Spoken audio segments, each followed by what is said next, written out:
کہ صحابہ کرام رضی اللہ تعالی اجمعین نبی کریم صلی اللہ علیہ وسلم کی سنت پر نا عمل کرنے کے اتنے تو مشتاق ہوتے تھے کہ حضور علیہ السلام نے جو کیا ہے نا ہم بھی وہی کریں گے۔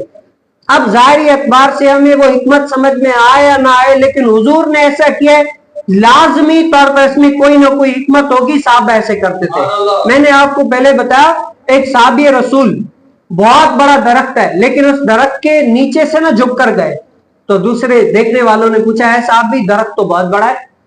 اس کی شاخیں آپ کو لگتی نہیں تھی پھر بھی آپ جھک گئے، کیوں، وجہ کیا تھی؟ تو صحابی رسول نے کہا کہ مجھے اور تو حکمت نہیں پتا، لیکن بس مجھے یہ پتا ہے کہ حضور علیہ السلام جب اس سے جھکے تھے نا، وہ چھوٹا تھا، میں نے دیکھی تھی اس ٹائم پر وہ چھوٹا تھا، شاخیں نیچی تھی، اسی لیے حضور علیہ السلام جھکے تھے۔ کہا کہ حضور علیہ السلام جھکے تھے، اسی لیے میں نے بھی اپنے محبوب کی ادا کو ادا کرتے ہوئے جھک کر نیچے لے آؤ۔ اور ایک اور حدیث مبارکہ میں ملتا ہے کہ حضور علیہ السلام نے نا